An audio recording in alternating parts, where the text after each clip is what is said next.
Lines media Tamil உறவுகளுக்கு வணக்கம். இன்றைய அரசியல் களம் நிகழ்ச்சிக்கு தங்களை அன்போடு வரவேற்கிறேன். வணக்கம். வணக்கம். இந்த கோவை கல்லூரியில் நடந்த அந்த பிரச்சனை, அமுதன் கல்லூரி மாணவன் இறப்பு ஒரு பெரிய அதிர்வலை உருவாது. ஆனால் அதுக்கு அமைச்சர் ஒரு கருத்து சொல்கிறாங்க, சமூக வலைதளத்தில் ஒரு கருத்து நடுது. என்ன நடந்தாலும் தொடர்ந்து இந்த சட்டம் ஒழுங்கு பிரச்சனை நடந்துட்டு தான் இருக்குது. இல்லை, இதில் நீங்கள் வெறுமனே அந்த கோவை மாணவருடைய கொலை அப்படின்னு சுருக்கி பார்க்குறது சரியாக இருக்கேன்னு நினைக்கிறேன். இந்த சம்பவம் நடக்கிறதுக்கு மாதிரியே இன்னொரு பக்கம் 2 நாளைக்கு முன்னாடி ஒரு மதுரையில் ஒரு பள்ளிக்கூடத்தில் ஒரு மாணவன் அதில் நீங்கள் அந்த காணொலியை பார்க்கும்போது ரொம்ப அதிர்ச்சியாக இருக்குது, பயமாக இருக்குது. சக மாணவன் ஒருத்தனை, அவன் சின்ன பையனாக இருக்கான், அவனை எட்டி மிதிக்கிறான். அது யார் முன்னாடி நடக்குதுன்னா ஆசிரியர்கள் முன்னாடி நடக்குது. முந்திலாம் ஆசிரியர்களை கண்ட டிப்பிக்கல் அந்த பாடி லாங்குவேஜ் இருக்குல்ல, டிப்பிக்கல் நான் கத்து, நான் தலை, நான் இது ரவுடித்தனம் பண்ணக்கூடிய ஒரு மனநிலை.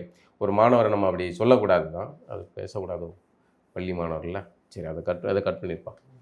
அந்த பையனுடைய உடல் மொழி ரொம்ப தப்பாக இருக்குது.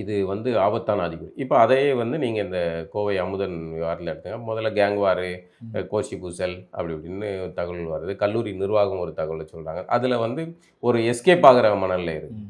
அவங்க நம்ம எப்படி இதில் காப்பாற்றிக்கணும் அப்படின்னு பார்க்குறாங்க. இப்போ குற்றச்சாட்டு இதாக மாறுது. இது போதைப் பொருட்கள் பயன்பாடு, அதை சொன்னதுனால நடந்த கொலை, அந்த டீம்கள் செஞ்ச கொலை அப்படிங்கிறது தான் இறுதியாக இப்போ வர தகவல்கள். பல்வேறு தகவல் வருது.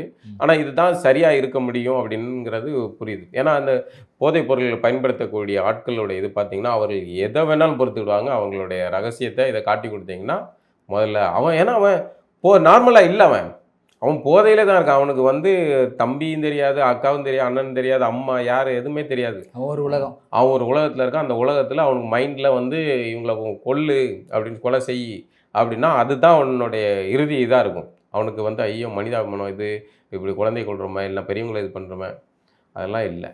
அப்போ இந்த விஷயம் கல்லூரியில் இப்படியான புழக்கத்தில் இருக்குது அப்படிங்கிறத இந்த பையன் ஒரு 4 பேர் குழுக்கிட்ட எழுதி கொடுத்ததா சொல்கிறாங்க. இப்போ அந்த தகவல் எப்படி இந்த கேங்க்கு போச்சு அப்படிங்கிறது ஒரு கேள்வி வருது. அப்போ இந்த 4 பேரில் யாரோ ஒரு கற்பாடு இருக்குது, ஒரு வாய்ப்பு. இது ஒரு கோணம். இன்னொன்று, இந்த விஷயங்கள் எப்படியோ அரசியல் புதுசாக அந்த பசங்களுக்கு தெரிஞ்சுட்டா கூட ஒரு பையனை கொலை பண்ணுற அளவுக்கு அவர்கள் போகிறாங்க அப்படின்னா, அப்போ சூழல் எவ்வளோ ஆபத்தாக இருக்குது. இதை நீங்கள் வெறுமனே மாணவர்கள், இந்த கல்லூரி நிர்வாகம், அந்த கல்லூரி நிர்வாகம் அங்கே தான் பிரச்சனை அப்படின்னு நீங்கள் சுருக்கி பார்க்க வேண்டியதில்லை. இது ஒட்டுமொத்தமாக தமிழ்நாடு அல்லது இந்தியா முழுக்கவே இந்த சிக்கல் போதைப் பொருள் கலாச்சாரம் பெரிய அளவில் ஊடுருவி இருக்குது. இது ஆபத்தான போக்காக மாறிக்கிட்டு இருக்குது. இதை ரொம்ப தீவிரமாக கவனத்தில் எடுத்து இதை சரி செய்ய வேண்டிய அவசியம் இருக்குது. ஒரு கொலை செய்ய அளவுக்கு போகிறாங்க. அது அரசுக்கு பிரச்சனை வரும்ன்ட்டு மாற்றி மாற்றி பேசுகிறாங்க. தவறுனா தவறுங்கிறத ஏற்றுக்கிட்டா தான் நம்ம அதை சரி செய்ய முடியும். இப்படிலாம் இருக்குது அப்படின்னா, ஒரு பக்கம் விஜய் உறுதிமொழி எடுக்கார், மாணவர்கள்ட்ட போதைப் பொருள் ஒழிப்புக்கு உறுதிமொழி எடுக்கார். இன்னொரு பக்கம் நீங்கள் டாஸ்மாக் ஆன்லைனில் அப்ளை இது பண்ணுறீங்க, ஆன்லைன் சர்வீஸை கொண்டு வர்றீங்க. என்ன இது? நீங்கள் கடந்த திமுக ஆட்சி, அதிமுக ஆட்சி கூட இந்த சிந்தனை வரலையே ஆன்லைன் வியாபாரத்துக்கு. நீங்கள் கவர்மெண்ட் பில்லு, நீதிமன்றம் பில்லு கொடுக்கணும் அப்படின்னு உத்தரப்பட்டால் பில்லை கொடுக்குற வேலையை செய்யுங்க. இது ஆன்லைனில் கொடுத்து QR கோடு ஸ்கேன் பண்ணிட்டு என்ன வசதியை கொண்டு வர்றீங்க? என்ன மாதிரி இதாகும்? அப்புறம் போய் இன்னும் உறுதிமொழி, போதை ஒழிப்பு உறுதிமொழி எடுத்தால் என்ன நியாயம் இருக்குது? ஒன்று அந்த பக்கம் நிற்கணும், இந்த பக்கம் நிற்கணும். போதை ஒழிப்புனா போதை ஒழிப்பு, அதில் ஸ்ட்ரிக்டாக இருங்க விஜய் அவர்களே. இல்லை இந்த மாதிரியான கொலைகள் நடக்க ஆரம்பிங்க. இதில் 2 சிக்கல் இருக்குது. மாணவர்களுடைய மோதலை ஆசிரியர்கள் எல்லா காலத்தையுமே, நானும் சண்டை போட்டிருக்கேன் பள்ளிக்கூடத்தில். எனக்கும் ஃப்ரெண்டுக்கும் சண்டை வச்சுருக்கோம், எல்லாருமே சண்டை போட்டிருக்கோம். அது வேறு. ஒரு ஆசிரியர் சத்தம் போட்டால், இல்லை 4 பேருக்கு 2 பேருக்கு கடந்த 4 அறையை விட்டால் மூடிட்டு நம்ம போயிடுவோம். ஆனால் இப்போ ஆசிரியர் முன்னாடியே சக மாணவனை அடிக்கிற ஒரு துணிச்சல் மனநிலை வருதில்ல, இந்த மனநிலை ஒரு செய்தியை சொல்லுது. இந்த அதிகாரம் ஆசிரியர்களிடமிருந்து பறிக்கப்பட்டது. மாணவர்கள் எங்கேயாவது அச்சப்படணும், வீட்டுக்கு பயப்பட மாட்டாங்க. அப்போ வாத்தியார் அடிப்பார், டீச்சர் அடிப்பாங்கங்கிற ஒரு பயம் யாரோ ஒருத்தவங்களுக்கு பயப்படணுங்க. நீங்கள் சமூகத்துக்கு எதுக்கு பயப்படும்? ஏன் நீங்கள் ஒரு சிக்னலை தாண்டி போகக்கூடாதுன்னு நினைக்கிறீங்க? ஃபைன் போடுவாங்கன்னு ஒரு பயம் இருக்குது. ஏன் ஒரு பெண்ணுக்கிட்ட தவறாக நடக்கக்கூடாதுங்கிற காவல்துறை பிடிக்குன்னு பயம் இருக்குது. ஏதோ சட்டத்துக்கு புறம்பா ஏதோ ஒன்று செய்யக்கூடாது அப்படின்னு ஒரு பயம் இருக்குல்ல. அப்போ இந்த பள்ளிக்கூட மாணவர்களோ அல்ல கல்லூரி மாணவர்கள் யாரோ ஒருத்தவங்களுக்கு பயப்படணும்ல. பயம் வீட்டில் இல்லை அப்படின்னா வெளியில் எங்கேயாவது இருக்கணும்ல. அப்போ இந்த பயம் போகுதுக்கு காரணம் பல காரணங்கள் இருக்குது. இப்போ ஒரு மாணவர் தவறு செய்கிறாருன்னா ஒரு ஆசிரியர் தயவு தட்சணை இல்லாமல் கண்டிக்கணும். நம்ம ஆசிரியர் பல ஜனநாயக உரிமை, மனித உரிமை அது இதுன்னெலாம் பேசி ஆசிரியர்கள்ட்ட இருந்து பிரம்ப பிடிங்கியாச்சு. இப்போ நம்மளை அடித்த ஆசிரியர் மேலே வெறுப்பு வருதா? இல்ல. எவ்வளோ ஆசிரியர் நம்மளை அடிச்சிருப்பாங்க. ஆனால் இப்போ பார்த்தாலும் நமக்கு ஒரு என்ன வந்து வழிகாட்டினதில்ல. அதுக்காக ஆசிரியர்கள் பெரம்பெடுக்கிறது சரின்னு எடுத்து ஆசிரியர்கள் பெரம்பு எடுக்கிறது அல்லது மிருகத்தனமாக அடிக்கிறத நம்ம வந்து மறுக்கிறோம். அதே சமயம் ஆசிரியர்களிடம் பெரம்பு இருக்க வேண்டிய அவசியம் இருக்குது. அதை கவிதையா இலக்கியமாக நீங்கள் பேசுகிறதுக்கு ஜாலியாக இருக்கும் சார். அப்படியே வந்து ஒரு இந்த உலகத்தில் மாய உலகத்தில் பேசுகிறதுக்கு ஜாலியாக இருக்கும். ஆசிரியர்களிடம் பெரம்பு இருக்கத்தான் செய்யும். நீங்கள் ஒரு குழந்தை தவறு செய்யுதுன்னா கண்டிக்கிறதுக்கு அவசியம். அப்போ தான் அந்த குழந்தை பயப்படும். குழந்தை எல்லா குழந்தையும் நீங்கள் வந்து அப்படியே அன்பால் வந்து சில பேருக்கு வந்து அன்பு மொழி, சில பேருக்கு வந்து அதிகார மொழி. அதுதான். அப்போ ஆசிரியரிடமிருந்து பெரம்பு பறிக்கப்பட்ட பிறகு ஆசிரியர்களுக்கு இன்னொரு சிக்கல். அடித்தா வந்து உடனே வந்து அது சமூக பிரச்சனையை மாற்றுறதுக்குன்னு பல கேங் குழுக்கள், அரசியல் கட்சிகள், இயக்கங்கள் அதுன்ட்டு ஆரம்பிச்சிடுறாங்க. இல்லை என்ன சாதி சொல்லி திட்டாரு, இல்லை என் சாதி இன்ன சாதின்னு தெரிஞ்சு அதனால் குறி வச்சு அடித்தார், இப்படின்ட்டு. அப்போ ஆசிரியர்கள் என்ன பண்ணுவாங்க? அது இருக்க தான் செய்தானே. ஆசிரியர்களும் அந்த மாதிரி மனநிலை ஆசிரியர்கள்ட்ட இருக்கு, இல்லைன்னு சொல்ல. ஆசிரியர் பேசினதான் பார்த்தோமே. ஒரு மாணவனுக்கு அந்த டீச்சருக்கு வந்து அந்த பையன் வகுப்பு எடுக்கிறான், எல்லாரும் சமந்தான டீச்சர்ன்ட்டு. குப்பைகள் எல்லா இடத்துலையும் இருக்கத்தான் செய்யும், அது நம்ம மறுக்கல. அதே சமயம் இந்த கண்டிப்பு அவசியம்ங்கிறேன். இதே சமயம் நீங்கள் வந்து ஆசிரியர்களுக்கு பயப்படாத குழந்தைகள் எப்படி வந்து இதாகும்? அது எங்கேயுமே பயப்படாது, வீட்டில் நிச்சயமாக பயப்படாது. அப்படிங்கும்போது இந்த பிரச்சனை சமூகத்தில் இதுவும் இருக்குல்ல. இப்படி கேள்வி கேட்டால் உடனே அது சாதியை சார்ந்த பிரச்சனைகளாக, மதம் சார்ந்த பிரச்சனைகளாக மாற்றும்போது ஆசிரியர் என்ன பண்ணுவாங்க? இப்போ நமக்கு இதை இந்த காணொலி பார்த்தா, அந்த பையனை தாக்கப்படுற காணொலி பார்த்தால் நமக்கு வந்து பார்க்கும்போது என்னடா வாத்தியார்கள் இப்படி வேடிக்கை பார்த்துக்கிட்டு இருக்காங்கன்னா, அந்த இடத்துல இருந்து பாருங்கள் நீங்கள். ஏதாவது கண்டிப்பாக அந்த பையனை வந்து இப்போ 4 அப்படின்னு தான் தோணுது. இந்த பையனை இப்படி ஓடி போய் மிதிக்கிறாங்க, தடுக்க போய் மிதிக்காங்க. அதான் அதில் இருக்குது. அப்போ அந்த பையன் நாளைக்கு வளர்ந்து என்னவா வருவான்னு நீங்கள் யோசிச்சு பாருங்கள். இவ்வளோ பேர் ஆசிரியர்கள் இருக்காங்க, ஊழியர்கள் இருக்காங்க, இவ்வளோ பேர் தடுத்தும் ஒருத்தன் போய் மிதிக்கிறாங்க. ஆசிரியர்கள் இப்படி கட்டிக்காமல் இருக்கிறதுக்கு அவருக்கு ஏதாவது ஒரு பயம் இருக்குமா? அவங்களுக்கு பாதுகாப்பு இன்மை இல்லை, அது அவர்களுக்கும் பாதுகாப்பு இன்மை தான். இப்போ நீங்கள் பேருந்து எல்லாம் எங்கள் பகுதியில் கோவூரில் ஒரு பள்ளிக்கூடம், அரசு பள்ளி இருக்குது. அங்கே காவல்துறை வந்து பாதுகாப்பு நிற்க வேண்டிய சூழல் இருக்குங்க. பசங்க பேருந்தில் தொங்கிட்டு தான் போகிறாங்க. பேருந்து வசதியின்மை ஒன்று இருக்குது. வெளியே தொங்கிட்டு போகிறதுலையும் தங்களை கெத்தாக காட்டுறதுக்கும் இருக்குது. பேருந்தில் அன்றைக்கெலாம் ஒரு காரணம் பார்த்தேன், வந்து கள்ள தூக்கி டிரைவர் பஸ் எடுக்கக்கூடாது நில் அப்படின்னு கள்ள தூக்கி எறிகிறதுக்கு நிற்கிறான் ஒரு பையன், ஒரு படிக்கிற பையன். இதுக்கு நடுவுலையும் நல்லா படித்து நல்ல இடத்துக்கு போகக்கூடிய அரசு பள்ளி மாணவர்கள் இருக்காங்க. அப்போ நம்ம சுற்றி இருக்கிற எல்லா விஷயத்தையும் சரி பண்ண வேண்டிய தேவை இருக்குது. இது ரொம்ப ஆபத்தான ஒரு போக்காக போயிட்டுருக்கு. நீங்கள் அந்த பள்ளி மீது இவ்வளோ பெரிய குற்றச்சாட்டுகள் சமூகத்தை நடத்த நம்ம நிறைய பேசுகிறோம். இப்போ ஆசிரியர்கள் சரி செஞ்சுருக்கலாம், மாணவர்கள் அதை செய்யாமல் இருந்திருக்கலாம், இல்லை பெற்றோர்கள் கண்டிச்சிருக்கலாம். அப்படி நிறைய குறைபாடுகள் பற்றி நம்ம பேசினாலும் ஒரு அரசோட கடமைன்னு ஒன்று இருக்குல்ல. இந்த மாதிரியான போதைப் பொருட்களை எப்படி நான் ஒரு மாநிலத்துக்குள்ளே கொண்டு வந்திருக்கோம், மாநிலத்தில் வந்த அந்த போதைப் பொருள் எப்படி கல்லூரி நிர்வாகத்துக்குள்ளே போயிருக்கோம், இந்த தடுப்புலாம் எதுவுமே பண்ணாத பாதிக்கப்படும் போது மாற்றி குறை சொல்லிக்கிறது எப்படி நம்ம? இல்லை, கடந்த ஆட்சி ஒவ்வொரு ஆட்சியும் மாறும்போது இப்படி தான் பண்ணுவாங்க. இது வந்து இவர்களுக்கு தெரியாமல்லாம் நடக்காது. இது ஒரு பெரிய சாம்ராஜ்யமாக இருக்கும். அதை வந்து தீவிரமாக கவனம் எடுத்து தான் இவங்க செய்யணும்.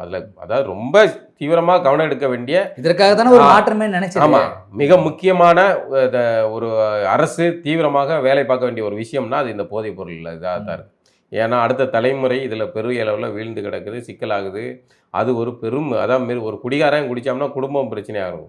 இப்போ இந்த கஞ்சா, இந்த மெத்து, இதுன்னு புது வகையான இதில் சொல்கிறாங்க. இதெல்லாம் வந்து மற்றவர்கள் எல்லாருக்குமே ஆபத்தை உண்டு பண்ணுது. அவனுக்கு குழந்தையும் தெரியல, பெரியவர்களும் தெரியல. செட் ஆஃப் ஆடியன்ஸ் இல்லை இது. குழந்தைகளுக்கு, இது கொஞ்சம் வயது, இந்த பெண்கள், நிறைய பேர் இதில் எல்லாரும் ஒவ்வொரு விதமான போதைப் பொருட்களை ஆட்கொள்கிற அளவுக்கு அவங்க மாறுறாங்களா? இது வந்து பரவலாக சமூகத்தில் இருக்கிற எல்லா இளைஞர்களையும் விரைவாக போய் பாதிக்கக்கூடிய அளவுக்கு இருக்கு. இதை சரி செய்ய வேண்டியது வந்து அரசு தீவிரமாக சில பிரச்சனைகள் எடுக்கணும்ல. அது இந்த பிரச்சனை எடுக்க வேண்டியது இருக்குது. இது வந்து ஒரு எச்சரிக்கை மணி. மற்றபடி ஆசிரியர்களுக்கும் பொறுப்பு இருக்குது. ஆசிரியர்கள் கொஞ்சம் சுதந்திரம் கொடுக்கப்பட வேண்டும். அது அவசியம். நீங்கள் ஆசிரியர்கிட்ட இருந்து உரிமைகளை பறித்தால் இதுதான் நடக்கும். ஆசிரியர்களை வந்து குற்றம் சொல்கிறதுல ஒரு பிரச்சனை. அரசு பள்ளி, இது வெறும் அரசு பள்ளி பிரச்சனை இல்லைங்க, தனியார் பள்ளியுமே இந்த சிக்கல். எல்லா பள்ளி எல்லா இதுக்குள்ளேயும் உள்ளுக்குள்ளே நுழைஞ்சிட்டுங்க. இது ஒரு பெரிய அரக்கனாக உள்ளே நுழைஞ்சிட்டுங்க. இதை சரி செஞ்சே ஆகும். இப்போ திடீர்னு நேற்று ஒரு வீடியோ நான் வந்து ஸ்க்ரோல் பண்ணும்போது இன்ஸ்டாவில் பார்த்தேன். திடீர்னு வந்து ஒரு நடிகை ஒருத்தர் வந்து ஏன் வந்து ஜோசப் விஜய்னு பேர் மாற்றந்தா ஏன் இப்படி சொல்கிறீங்க, ம். உங்களை மாதிரிலாம் அவர் பேர் மாற்றாமல் வச்சுருக்காரு, அவர் உண்மையான பேரை சொல்லி தான் அரசியலுக்கு வந்தார், ஏன் இந்த மாதிரியான ஒரு இதெல்லாம் நீங்கள் பண்ணுறீங்க அப்படின்னு சொல்லிட்டு சமூகத்தில் அந்த வீடியோ இப்போ ரொம்ப வைரல் ஆகிட்டு இருக்குது. அந்த வீடியோ வந்து திடீர்னு ஏன் அந்த வீடியோ வந்துச்சுன்னா எனக்கு புரியல. அதாவது திடீர்னு நீங்கள் தான் வந்து பூசி மொழிக்கு கேள்வி கேட்குறீங்க. ஆமாம். அந்த கேள்வி நேரடியானது. சீமான் அவர்களுக்கு மீண்டும் சிக்கல் உருவாகுது அப்படிங்கிறது தான். இந்த பெண் சார்ந்த புகார் என்றைக்கும் வந்து அதை காலை சுத்தின பாம்பு மாதிரி தான். இது உச்சநீதிமன்றத்துக்கு போய் அதிலிருந்து வழக்கை உடைச்சிட்டு வந்தாலும் கூட அதுக்கு வந்து தீர்வு இல்லை. வேற ஒரு ரூபத்தில் வருது, எந்த ரூபத்துலேயும் வருது. இப்போ பாருங்க, அந்த அம்மா அந்த நடிகை அவர்கள் பேசுறது அப்படிங்கிறது யாரை இது பண்றாரு அப்படிங்கிற அதுக்கு அதிகமாக சமூக வலைதளத்தில் ஆதரவு இருக்குண்ணா. இப்போ எல்லாம் வந்து ஜென்சி கிட்ஸு விஜய் ஆதரவு இருந்தாலும் இப்போ அவங்க வந்து அண்ணனுக்காக களமிறங்கும் தங்கை அப்படி சொல்லாமல் எந்த அண்ணன் விஜய் அண்ணா, விஜய் அண்ணாவுக்காக, ஏன்னா ஃப்ரெண்ட்ஸ் படத்தில் அண்ணன் தங்கையா நடிச்சிருக்காங்க. அப்போ அண்ணனுக்காக வந்து அவங்க சொல்கிறதே அப்படி தான், விஜய் அண்ணா கட்சியில் சேரலான்னு இது பண்ணேன், தகவல் அனுப்புனேன், வச்சேன் அப்படின்லாம் சொல்கிறாங்க.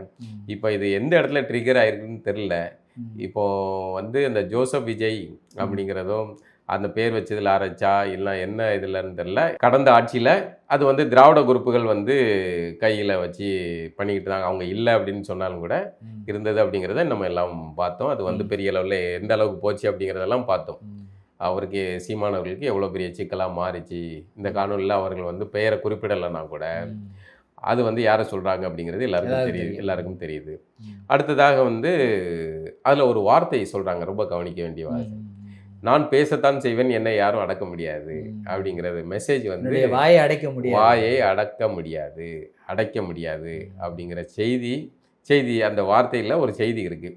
அது என்னன்னா, நீதிமன்றத்தின் மூலமாக அதுக்கு வந்து பேசக்கூடாதுன்னு சொல்லப்பட்ட அந்த குறிப்பிட்ட இது பற்றி தான் அது பேசும். ஆனால் நான் இப்படி பேசிட்டு போவேன், ஜென்ரலாக பேசிட்டு போவேன். ஏன்னா சமூகத்தில் ஏற்கனவே ஒரு நிலைமை போயிட்டு இருக்கு. ஆமாம், அந்த நேரத்தில் இப்போ இது வரவோ இப்போ எல்லாரும் அதை கொண்டாட ஆரம்பிச்சிட்டாங்க. ஆமாம், இப்போ அது வந்து இது அடுத்த லெவலுக்கு எப்படி மாறும்னு தெரில. அப்போ மறுபடியும் அது ஏற்கனவே நடந்த மாதிரியான ஒரு பூதாகர பிரச்சனையாக மாறுமா? மீண்டும் ஆட்சியாளர்கள் இங்கே அதிகாரம் இங்கே இருக்குது, என்ன செய்வீங்க நீங்கள்? எத்தனை தடவை உச்சநீதிமன்றத்துக்கு போவீங்க அப்படிங்கிற கேள்வி வருது. அப்படிங்கும்போது இது மீண்டும் சீமானவர்களுக்கு இந்த சிக்கல் வந்து தொடர்ந்துக்கிட்டே தான் இருக்கும் போல இருக்குது. ஆனால் எப்படி பார்த்தாலும் நம்மளுடைய ஆரம்ப நிலைப்படும் அதுதான் வந்து இந்த மாதிரி ஒருத்தங்களை விமர்சனம் பண்ணி, அதாவது ஒருத்தங்க திருமண வாழ்க்கை, குழந்தை, பிள்ளைகள்னு ஆன பிறகு அவருக்கு வந்து காணொலிகள் போட்டு அப்படி இப்போ இல்லை. முந்தி நடந்தது அது தவறு, அது வந்து நம்ம அதை தவறுங்கிறோம். ஆனால் அதனுடைய தொடர்ச்சியாக அந்த கோபம் இருக்கும்ல, அது வந்து இப்போ வந்து மீண்டும் எதிரொலிக்குது அப்படிங்கிறது அண்ணன் அம்பாசமுத்திரத்தில் போட்டியிடக்கூடிய அண்ணன் சீமான் இந்த நேரத்தில். ஆமாம், அம்பாசமுத்திரத்தில் அண்ணன் வெறித்தனமாக காத்திருக்கிறார். இடைத்தேர்தலில் போட்டியிட்டு வென்று சட்டமன்றத்துக்குள்ளே போய் அப்படியே வந்து விஜயோடைய இதை வந்து தகர்க்கிறதுக்கு காத்திருக்கிறார். இந்த சமயத்தில் இந்த அம்மா வந்து களத்துக்கு இறங்குறாங்க. அப்படிங்கும்போது என்ன நடக்குது அப்படின்னு தமிழ்நாட்டு அரசியல் ரொம்ப பரபரப்பாக தான் இருக்கும். அதே கலைபரங்களோட தொடருமோங்கிற ஒரு தோணுது.